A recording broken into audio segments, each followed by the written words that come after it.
कन्या राशि के लिए मई महीने का मासिक राशिफल। नमस्कार दोस्तों, स्वागत है आप सभी का फिर से आपके अपने चैनल इंस्पिरेशनल स्टोरी पर। कन्या राशि में जन्मे जातकों के लिए यह महीना मध्यम रूप से फलदायक रहने की संभावना दिखाई दे रही है। आपको इस महीने अपने स्वास्थ्य पर विशेष ध्यान देने की आवश्यकता पड़ेगी क्योंकि ग्रहों का संयोजन स्वास्थ्य समस्याएं दिखा रहा है। प्रेम जीवन के संदर्भ में अनुकूल परिणाम की प्राप्ति होने के योग बनेंगे, जबकि वैवाहिक जीवन में तनाव और टकराव की स्थितियां बनती रहेंगी। आपको बहुत धैर्य से काम लेना होगा, अन्यथा आपका रिश्ता बिखर सकता है। इसके अतिरिक्त जीवन साथी के स्वास्थ्य की देखभाल करनी होगी क्योंकि उनके बीमार होने की संभावना बन सकती है। आर्थिक चुनौतियां बनी रहेंगी, लेकिन आपको खर्चों पर नियंत्रण रखने की कोशिश पूरी तरह से करनी होगी, तभी जाकर आप अच्छे परिणाम हासिल कर पाएंगे। करियर में काफी हद तक अनुकूल स्थितियां रहेंगी। नौकरी करने वाले जातकों को कठिन परिश्रम करना होगा, जबकि बिजली व्यापार कर रहे जातकों को अपने व्यावसायिक व्यवहार के साथ उचित व्यवहार करना होगा, तभी आप मिलकर अपने व्यापार को उन्नत बना पाएंगे। विद्यार्थियों को उनकी एकाग्रता का फल मिलेगा, आपके विदेश जाने के योग भी बन सकते हैं। दोस्तों, वीडियो में आगे बढ़ने से पहले अगर आप चाहते हैं कि भगवान विष्णु जी का आशीर्वाद आप पर सदैव बना रहे तो इस वीडियो को एक लाइक और चैनल को सब्सक्राइब जरूर करें और कमेंट में जय श्री हरि लिखना बिल्कुल ना भूलें। आइए जानते हैं कन्या राशि के मई महीने का राशिफल। करियर के दृष्टिकोण से यह महीना ठीक ठाक रहने की प्रबल संभावना है। दशम भाव के स्वामी बुध महाराज सप्तम भाव में अपनी नीच राशि मीन में राहु और मंगल के साथ उपस्थित रहेंगे। इससे नौकरी में आपकी मेहनत बढ़ेगी। आपको कठिन परिश्रम करना पड़ेगा, तब जाकर आपको लगेगा कि आपको कुछ प्राप्ति हो रही है। विरोधी भी चारों तरफ से आपको घेरने की पूरी कोशिश करेंगे, इसलिए आपको चतुराई से काम लेना होगा। 10 मई को बुध मेष राशि में अष्टम भाव में आ जाएंगे। यह समय नौकरी में उतार चढ़ाव दिखा सकता है। आपको इस दौरान सावधानी बरतनी होगी ताकि नौकरी हाथ से ना चली जाए। बुध ग्रह महीने के अंतिम दिन 31 तारीख को नवम भाव में आ जाएंगे। यह समय नौकरी में सफलता देगा और आपका किसी अच्छी जगह पर स्थानांतरण भी हो सकता है।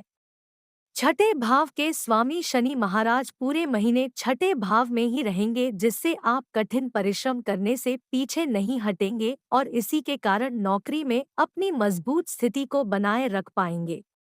व्यापार कर रहे जातकों को सावधानी से काम लेना होगा।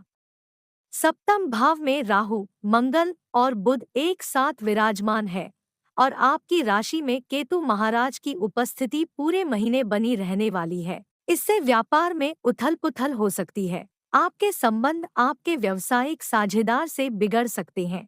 उनसे अच्छा व्यवहार करें ताकि आप मिलकर अपने व्यापार की उन्नति के लिए कार्य कर सकें। सप्तम भाव के स्वामी देव गुरु बृहस्पति नवम भाव में बैठे हैं, जिससे व्यापार से संबंधित लंबी यात्राएं व्यापार के लिए हितकारी रहेंगी और आपका व्यापार अनेक जगहों पर फैलेगा। यदि आपकी आर्थिक स्थिति को देखा जाए तो आर्थिक दृष्टिकोण से यह महीना कमजोर रहने की संभावना दिखाई दे रही है।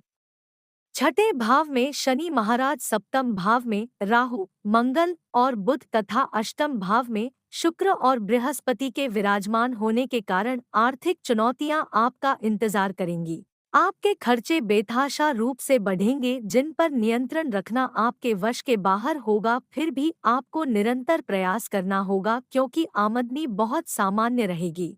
पहले के मुकाबले आपको लगेगा कि यह समय आमदनी में कुछ कमी दिखा रहा है, इसलिए आपको अपने खर्चों को ही नियंत्रण में लाने के लिए प्रयास करने होंगे, क्योंकि यदि एक बार वह नियंत्रण में आ गए तो फिर आपकी आर्थिक स्थिति अनुकूल हो सकती है।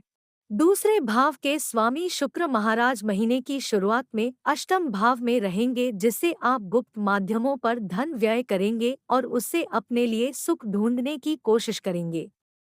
हालांकि 19 तारीख को शुक्र आपके नवम भाव में चले जाएंगे और वहां पर देव गुरु बृहस्पति से उनकी मुलाकात होगी, जिससे आपको आर्थिक लाभ होने लगेगा। बाजार की चाल को समझकर निवेश करना आपके लिए फायदेमंद रहेगा, लेकिन कोई भी बड़ा जोखिम उठाने से बचें, इसमें ज्यादा नुकसान हो सकता है। यह महीना स्वास्थ्य के दृष्टिकोण से कम ही अनुकूल दिखाई दे रहा है। राशि स्वामी बुध महाराज अपनी नीच राशि मीन में राहु और मंगल के साथ विराजमान रहेंगे, जिससे स्वास्थ्य में गिरावट साफ इंगित हो रही है। इसलिए आपको बहुत ज्यादा सावधानी रखनी होगी कि अपने आप को तंदुरुस्त कैसे बनाया जाए। इसके लिए सुबह की सैर करना अच्छा होगा।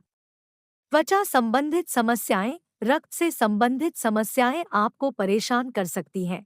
शनि महाराज छठे भाव में रहकर आपको परखेंगे। यदि आप आलस्य से भरे रहेंगे तो स्वास्थ्य समस्याएं बढ़ेंगी, अन्यथा आप इन समस्याओं से बाहर निकल लेंगे। महीने का उत्तरार्ध स्वास्थ्य समस्याओं में कमी लेकर आ सकता है। प्रेम व वैवाहिक, यदि आप किसी प्रेम संबंध में हैं, तो यह महीना के मध्यम रहने की संभावना है। पंचम भाव पर देव गुरु बृहस्पति की दृष्टि आपके प्यार को निखारेगी। आप एक दूसरे पर निर्भरता को बढ़ाएंगे और आपका विश्वास भी धीरे धीरे दिन प्रतिदिन बढ़ता चला जाएगा। इससे आप जिनसे प्यार करते हैं उनके काफी निकट आ जाएंगे और अपने रिश्ते को खूबसूरत तरीके से व्यतीत करेंगे। पंचम भाव के स्वामी शनि महाराज छठे भाव में बैठकर द्वादश भाव को देख रहे हैं, जिससे आपके प्रियतम कुछ समय के लिए किसी कार्य के चलते कहीं बाहर जा सकते हैं, जिससे आपको उनकी कमी भी खल सकती है। विवाहित जातकों के लिए यह महीना कमजोर रहने की संभावना है। आपकी राशि में केतु और सप्तम भाव में राहु, मंगल और बुध जैसे ग्रहों का प्रभाव आपसी अहम का टकराव और जुबानी जंग कराने में कोई कमी बाकी नहीं रखेगा, जिससे आप और आपके जीवन साथी के मध्य तनाव बढ़ सकता है और आपका वैवाहिक जीवन परेशानियों में घिर सकता है। आपको इन परिस्थितियों को संभालना होगा ताकि किसी तरह का कोई वाद विवाद ना बढ़े, नहीं तो यह बहुत दूर तक जा सकता है। हालांकि देव गुरु बृहस्पति की दृष्टि प्रथम भाव पर होने से आप सही निर्णय लेकर समय रहते चीजों को संभाल पाएंगे। 10 मई को बुध के मेष राशि में चले जाने से इन परिस्थितियों में थोड़ी कमी आएगी और ससुराल पक्ष से आपकी बातचीत अच्छे से होगी। यह महीना पारिवारिक तौर पर ठीक ठाक रहने की संभावना है। हालांकि आपको अपने व्यवहार को नियंत्रण में रखना होगा। आप बहुत जल्दी उत्तेजित हो सकते हैं और ऐसा उत्तेजित होना और क्रोध दिखाना परिवार के लोगों से आपके समन्वय बिगाड़ सकता है। चतुर्थ भाव के स्वामी देव गुरु बृहस्पति नवम भाव में विराजमान है, जिससे आप परिवार के साथ किसी तीर्थ यात्रा पर जाने का प्लान भी बना सकते हैं और इससे घर में सुख और शांति का योग बनेगा। आपकी राशि पर देव गुरु बृहस्पति का प्रभाव होने से आप अच्छे निर्णय लेंगे, जिससे परिवार के सदस्यों को किसी तरह की कोई असुविधा नहीं होगी। शुक्र और सूर्य अष्टम भाव में विराजमान है और यहाँ से आपके दूसरे भाव को देखते हैं। इसकी वजह से कुटुंब के लोग आपस में एक दूसरे को सम्मान देंगे। थोड़ा अहम का टकराव तो होगा, लेकिन फिर भी घर की स्थिति अच्छी रहेगी। भाई बहनों का व्यवहार कुछ परेशान करेगा, उन्हें कुछ स्वास्थ्य समस्याएं भी हो सकती हैं, इसलिए आपका यही फर्ज बनेगा कि आप उनकी देखभाल करें। आप ये उपाय कर सकते हैं। आपको प्रतिदिन भगवान श्री हरि विष्णु जी की उपासना करनी चाहिए। शुक्रवार के दिन गौ माता को गेहूं का सूखा आटा खिलाना चाहिए। श्री बुध देव जी के बीज मंत्र का नियमित जाप करना चाहिए। श्री बजरंग बाण का पाठ करना भी आपके लिए शुभ रहेगा। प्रिय दोस्तों, आज की हमारी वीडियो आपको कैसी लगी, हमें कमेंट करके बताएं। अगर आपको हमारी वीडियो अच्छी लगी हो तो कमेंट बॉक्स में जय श्री हरि विष्णु जी जरूर लिखें।